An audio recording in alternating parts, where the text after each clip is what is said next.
Bienvenido todos mis queridos estudiantes y amigos.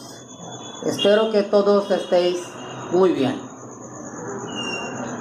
So dear friends, in this video of today, I am going to teach you impersonal sentence. But before starting, I would like you to know what impersonal sentence is. Impersonal sentence is that sentence in which you don't have to think about the change of the verb according to the change of the subject in the sentence. Normally what you do, verb changes according to the subject. I do the work, he does the work. I learn, he learns. I go, he goes. So it means verb changes according to the subject. But in the impersonal sentence, you don't have to take this headache. Why? Because if you don't have to change the verb according to the subject, so definitely you can avoid the pressure of the conjugation of verb, the change of verb according to the change of the subject in the sentence. So definitely it means using impersonal sentence, it is always easy to speak and even to write. In Spanish language, there are so many impersonal sentences. So today in this video, I am going to teach you one such impersonal sentence, very often used, very often heard. It is the impersonal sentence which will indicate the sense of obligation. Impersonally, you have to use the obligation in your sentence and speech. It is IK. Follow the screen at the same time, IK. Followed by the normal form of verb. In grammar we call infinitive. In the negative sense, it will be no IK. Here also it will be followed by normal form of verb. Now I am telling you the sense. When you indicate IK followed by normal form of the verb, it will indicate a kind of obligation in the positive sense. Suppose I have to go, IK ir. You have to go, IK ir. I have to learn, IK aprender. You have to learn, IK aprender. He has to learn, IK aprender. We have to learn, IK aprender. As I told you, impersonal sentence. The subject can be anything, but the verb will remain the same.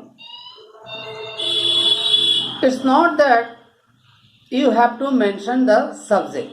IK and normal form of the verb altogether means the obligation. No matter on which part, who will be the subject to follow the obligation, to do the obligation.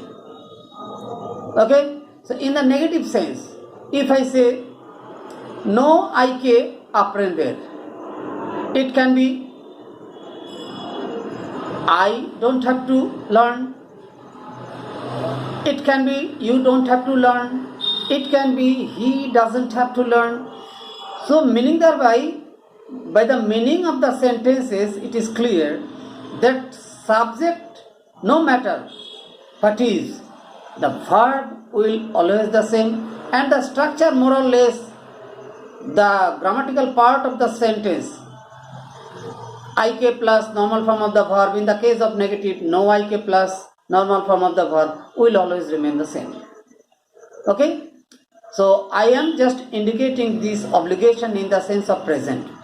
So when, finally I am telling, when the present obligation in the positive sense will appear, so we have to say IK followed by normal form of the verb.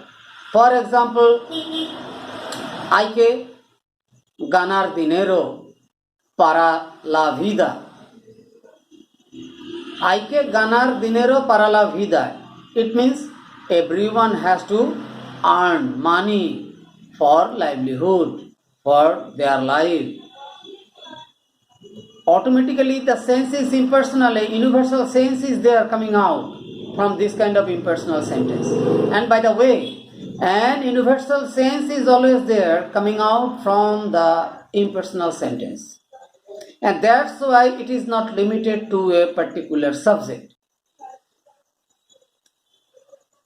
That's why the example as I just told, hay que ganar dinero para la vida, it means I have to earn money for my life. You have to earn money for your life. He has to earn money for his life.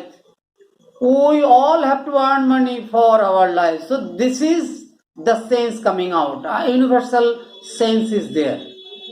Similarly, if the sense is negative and the present tense, suppose you don't have to come. We don't have to come. He doesn't have to come. Come, if this kind of impersonal expression is there, universal sense is there, in that case also we can use. What will be the term? Negative sense, negative obligation. You don't have to come, I don't have to come, he doesn't have to come, we don't have to come. So negative obligation in Spanish, in the impersonal way, how to say? In the impersonal sense, in the impersonal sentence, no I que, as I told you, no I que followed by the normal form of the verb. So you don't have to come, I don't have to come, we don't have to come. Same. So in this case we can say like this, no hay que venir, no hay que venir. No hay que is followed by the verb, that is venir. That's why I am telling no hay que venir.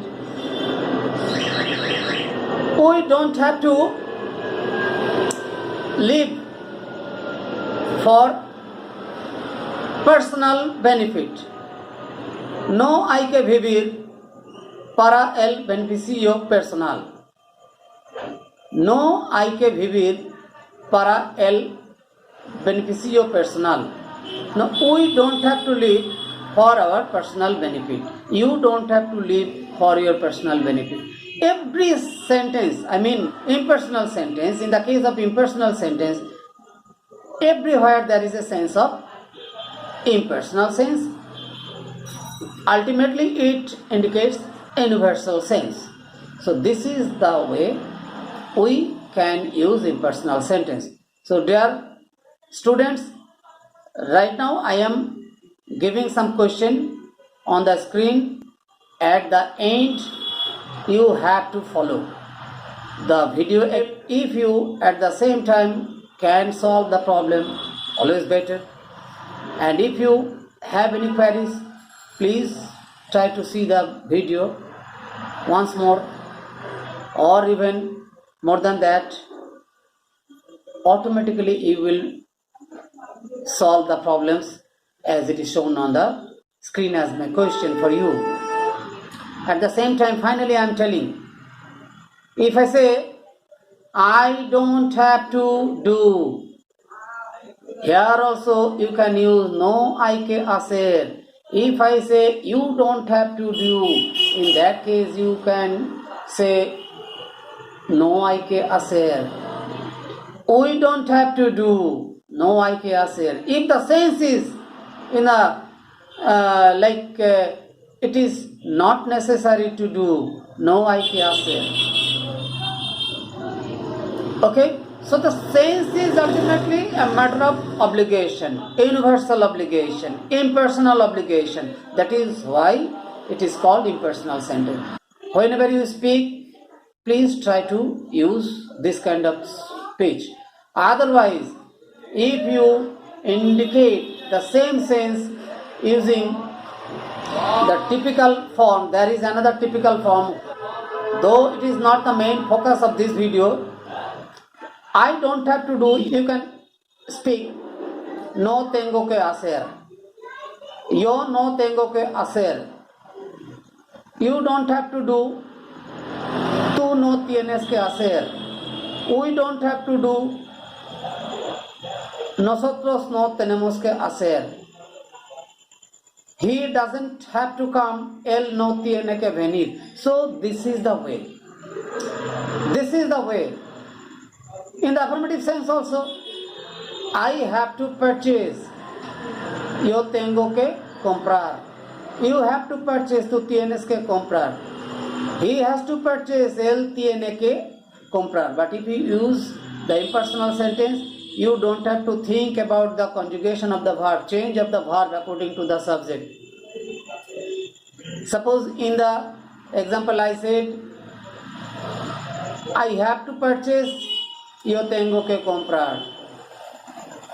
You have to purchase, tú tienes que comprar. He has to purchase, él tiene que comprar. But for every case, using impersonal sentence, we can say, hay que comprar. Hay que comprar. You don't have to say, yo tengo que comprar, for I have to purchase. Tú tienes que comprar, for you have to purchase. Él tiene que comprar, he has to purchase. Just use hay que comprar. So this is the benefit of using impersonal sentence. Similarly, in the negative case, I don't have to buy. Yo no tengo que comprar. You don't have to buy. Tú no tienes que comprar. They don't have to buy. Ellos no tienen que comprar.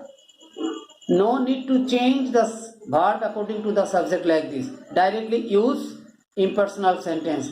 No hay que comprar. So automatically, dear friends, it is something which is helping you understand that this kind of impersonal sentence is always very much helpful for you if you really like to speak fast and fluently. Okay? So I think this video has come to your choice who likes to speak fluently. Okay?